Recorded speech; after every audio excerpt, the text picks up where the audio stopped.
Olá, eu sou Maria Cristina Câmara, sou advogada atuante na área de Direito de Família no Brasil, sou pós-graduada pela Universidade de Lisboa e eu decidi criar este canal para compartilhar conteúdos que eu produzo nesta área do direito, o que eu já venho fazendo através do Instagram. Eu pretendo aqui me comunicar com vocês de uma forma didática, explicando questões judiciais do direito de família, utilizando termos que não sejam técnicos nem muito jurídicos, para facilitar a compreensão de todos. Neste meu primeiro vídeo, eu irei falar sobre a possibilidade de cobrança de pagamento retroativo de pensão alimentícia, ou seja, as prestações mais antigas que não foram pagas ou que foram pagas incorretamente. Será que isso é possível mesmo? Antes, não esqueça de se inscrever no canal, deixar seu like no vídeo e ativar as notificações para receber as próximas novidades. Em primeiro lugar, é importante entendermos do que se trata pensão retroativa. Em resumo, a pensão retroativa é a solicitação do pagamento daquelas prestações alimentícias que nunca foram pagas ou que foram pagas num valor menor do que o estipulado. No caso, seria possível a cobrança desses valores de pensão que estão em atraso? Para responder essa questão, é importante sabermos que existem dois momentos para a cobrança da pensão, o pré e pós-determinação judicial.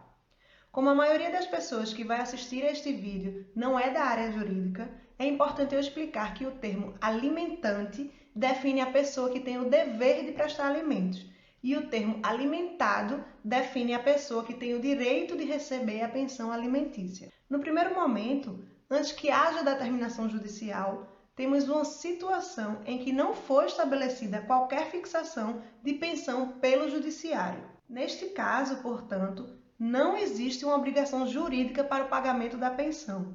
O que existe é, no máximo, um dever moral sobre determinado valor acordado entre os pais. Não há, dessa forma, uma obrigação judicial que torne este pagamento de pensão obrigatório, não havendo como exigir judicialmente os valores não pagos. Um exemplo prático. Pai e mãe recém-divorciados acordam verbalmente um valor X para o pagamento da pensão. O pai paga corretamente durante alguns meses o valor combinado, mas aí depois de um tempo resolve parar de pagar ou pagar um valor mais baixo do que o combinado. Prestem atenção que eu estou falando aqui de algo que foi combinado verbalmente, apenas entre as partes, sem qualquer homologação judicial. Neste caso, a mãe tem direito a solicitar o pagamento da pensão retroativa? Não.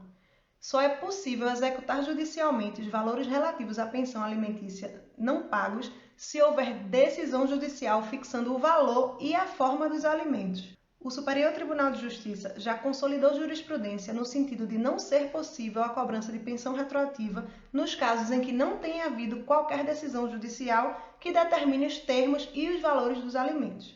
Isto acontece porque, juridicamente falando, ninguém é obrigado a fazer ou deixar de fazer nada, senão em virtude de lei. E é por isso que eu sempre oriento os meus clientes a solicitarem judicialmente a fixação dos alimentos, porque é a única forma de assegurar a exigibilidade deste direito da criança. Inclusive, quando os pais decidem amigavelmente entre si os termos da pensão, eu ainda oriento a homologarem o acordo judicialmente, ou que o pai ajuize uma ação de oferta de alimentos para que se torne um título judicial, possível de ser executado em caso de descumprimento. É uma garantia para a criança. Então, quando a fixação de pensão alimentícia for determinada dentro do processo de uma ação de alimentos, se o alimentante descumprir com o pagamento, os alimentos não pagos podem e devem ser executados. Isso porque, para haver a obrigação jurídica do alimentante em pagar os valores devidos a título de pensão, deve haver decisão judicial. Um outro ponto importante: não basta que haja a decisão judicial, é necessário também que o alimentante tenha conhecimento desta decisão. A pensão alimentícia retroativa, portanto, só tem a cobrança válida a partir do momento em que o alimentante é citado na ação de alimentos e, consequentemente, tem ciência da decisão judicial que fixou a pensão. Ou seja, na verdade, é a partir da data da citação que se inicia a obrigação judicial de pagar os alimentos.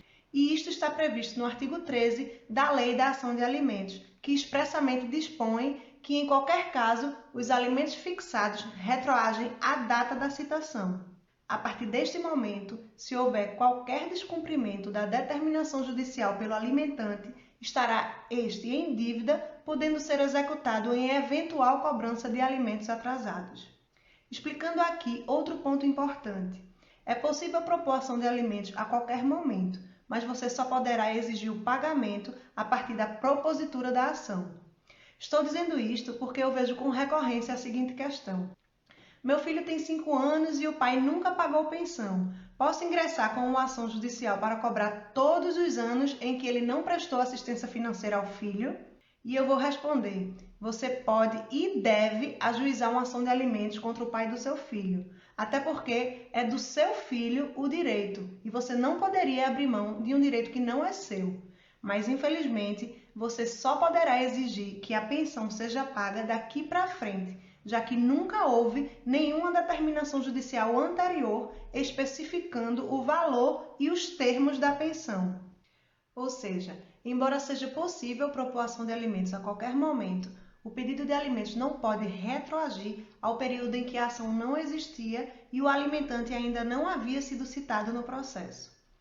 A pensão retroativa, portanto, pode e deve ser solicitada nos casos em que haja um título executivo válido, isto é, um documento que comprova a obrigação do alimentante em pagar a quantia estabelecida pelo juízo a título de pensão de alimentos.